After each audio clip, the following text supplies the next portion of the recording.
Platiqué con la maestra Marcela Figueroa, ella es titular del Secretariado Ejecutivo del Sistema Nacional de Seguridad Pública, sobre dos temas relevantes. El primero, que le vamos a compartir a continuación, lo relativo al delito de la extorsión, cuyas cifras de denuncias son impresionantes. Y el segundo, sobre el delito de homicidio en nuestro país. Dos temas relevantes que el día de hoy es la nota principal de nuestro periódico. Tan solo en el primer mes de arranque del operativo contra la extorsión, por ejemplo, se han recibido 18,000 llamadas de denuncia. De esto y más aquí en exclusiva.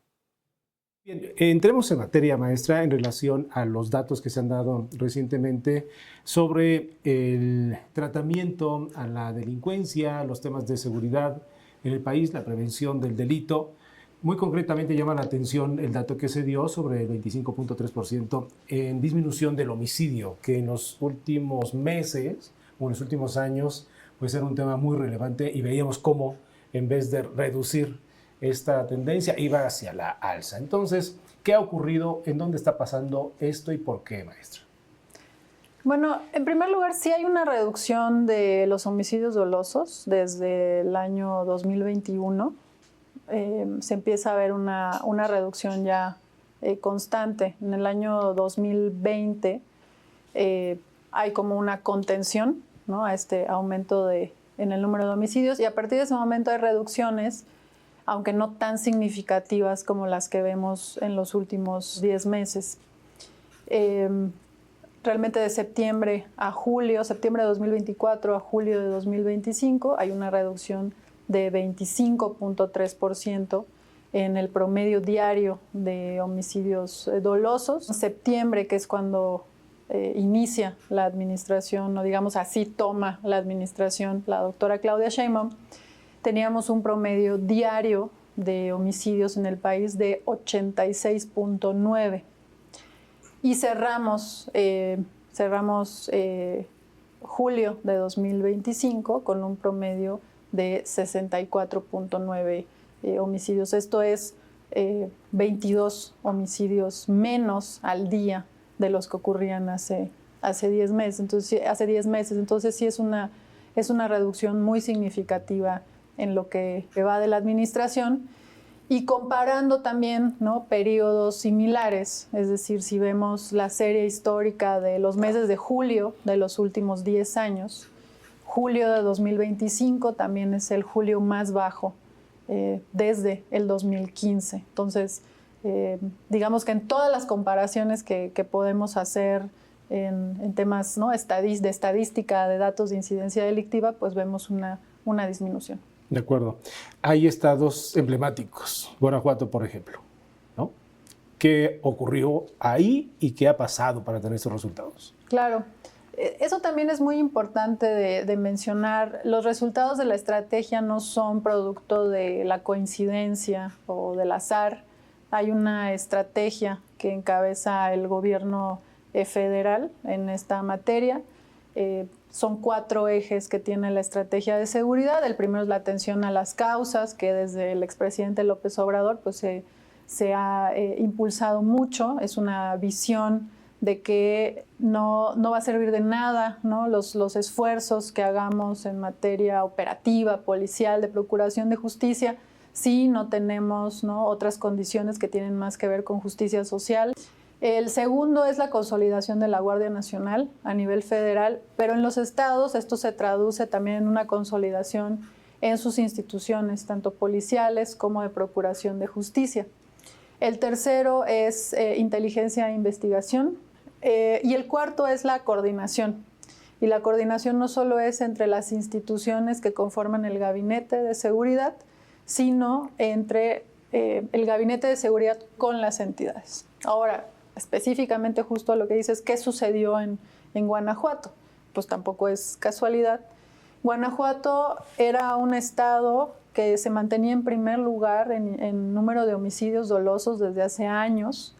Incluso los primeros meses de la administración de la presidenta Sheinbaum veíamos un descenso, los primeros meses en general en el país, pero Guanajuato todo lo contrario. Así es. Iba para arriba.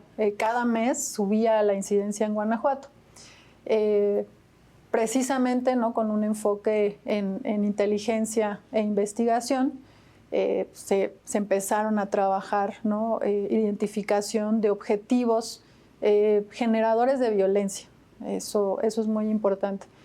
Y lo que sucedió finalmente es que durante marzo a mediados de marzo se hicieron 3 operativos al mismo tiempo, en 3 estados distintos, de hecho. Uno fue en Querétaro, otro fue en Guanajuato mismo y otro en Yucatán. Se hicieron operativos al mismo tiempo y se hicieron detenciones de generadores de violencia que operaban fuera incluso de Guanajuato. Estas personas eran quienes contrataban, ¿no? a los sicarios o a quienes cometían estos homicidios.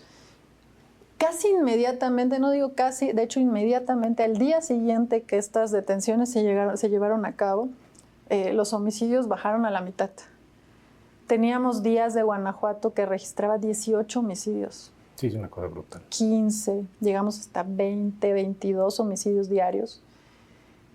Y al siguiente día fueron 8, 10.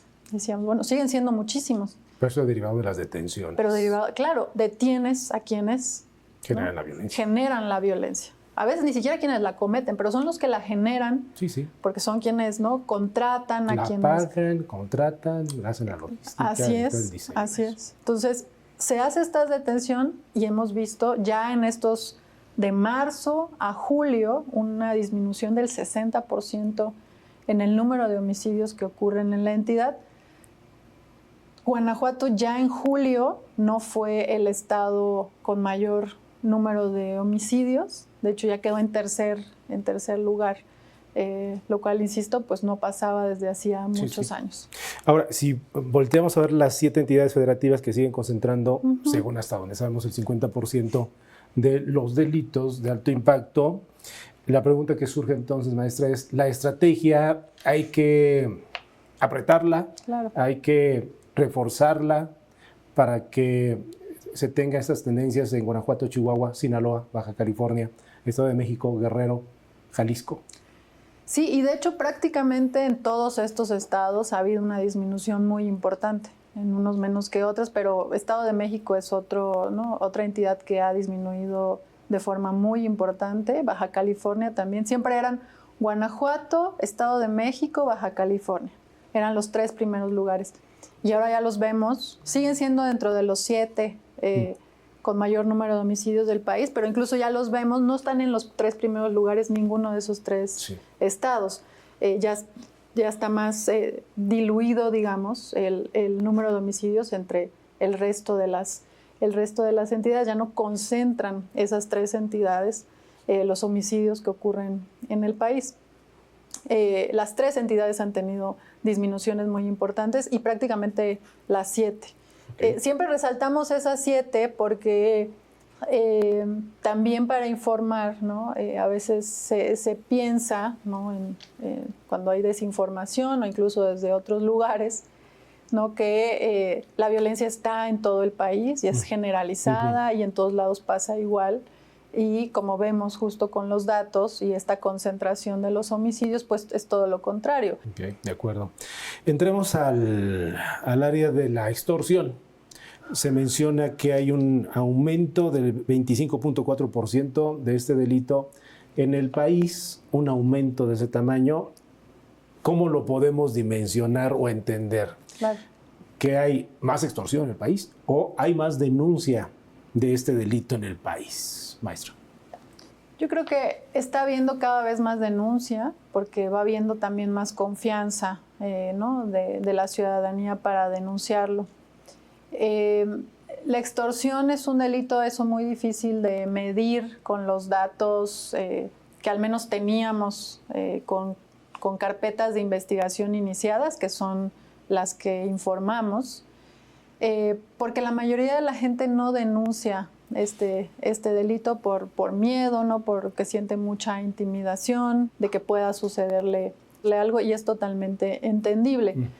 Por eso, a partir de principios de julio, por instrucciones de la presidenta, la doctora Claudia Sheinbaum, el secretario de Seguridad y Protección Ciudadana, el maestro Omar García Harfuch, presentó con todo el gabinete de seguridad del Gobierno de México una estrategia nacional anti-extorsión, precisamente porque vemos esto, todos los delitos de alto impacto van a la baja. Sí.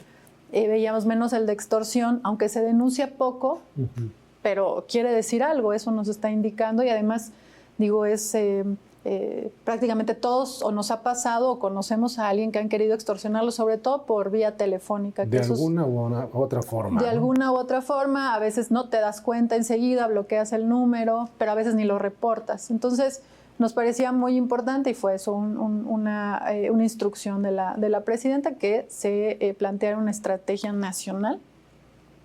Y sí digo nacional porque ha sido eso, es una muestra de la coordinación entre la federación con todas las entidades federativas a través del 089, ¿no? Que es un número que funciona en todo el país, pero se atiende en los estados. Entonces homologamos, desde la federación homologamos cómo iba a ser la atención a través del 089, se capacitó a todos los operadores de este número que atienden en todo el país, y también se ha tenido colaboración directa con las 32 fiscalías estatales para que las denuncias que se reciban a través del 089, que sean de extorsiones consumadas, puedan ser directamente turnadas, ¿no?, a las fiscalías estatales, y hemos tenido muy buenos resultados durante este mes. Se han registrado, durante este mes que lleva la estrategia, se han registrado poco más de 18,000 llamadas de la ciudadanía al 089 en las distintas entidades. Y lo que vemos también son números muy positivos, y que también de eso se trata la estrategia. El 58% de esas llamadas, el ciudadano nos llamaba indicándonos que creía que lo querían extorsionar. Y gracias a la capacitación, ¿no?, y al protocolo de atención que se diseñó con este fin, pues se han podido justo parar las extorsiones prácticamente en tiempo real. Entonces, decir eso, que creemos que consideramos que está siendo exitosa la estrategia, porque al final de eso se trata, de informar a la ciudadanía y que no caigan estas extorsiones. Más del 97% de estas reportes que hace la ciudadanía son de extorsiones telefónicas. Son pocas las que son desde realmente presenciales. ¿Por qué vino un aumento? Es decir, ¿porque creía la gente que podía extorsionar y no pasaba nada por un tema de impunidad? Porque ¿en qué lugar nos perdimos como sociedad los delincuentes que a lo mejor no son primodelincuentes, u otros que sí vieron una oportunidad de negocio criminal? ¿Por eso aumentó esto? ¿Hay alguna explicación? Sí, claro, el fenómeno criminal va evolucionando. Lo vimos cuando a fines de los 90s, principios de los 2000, se acordarán todos que el problema ni siquiera era homicidio en el país, era el secuestro. Así es. Los homicidios eran bajísimos, de hecho, en esos años. Y teníamos un problema en el país grave de secuestro.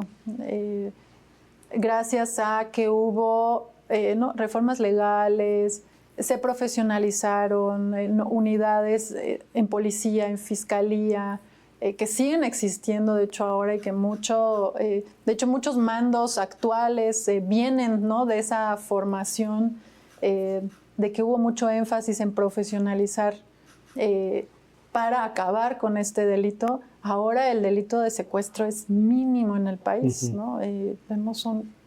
Se pueden ver las cifras oficiales, son poquísimos secuestros realmente que suceden en el país, y hay gente muy capacitada en general, de verdad, en prácticamente en todas las entidades para atenderlo.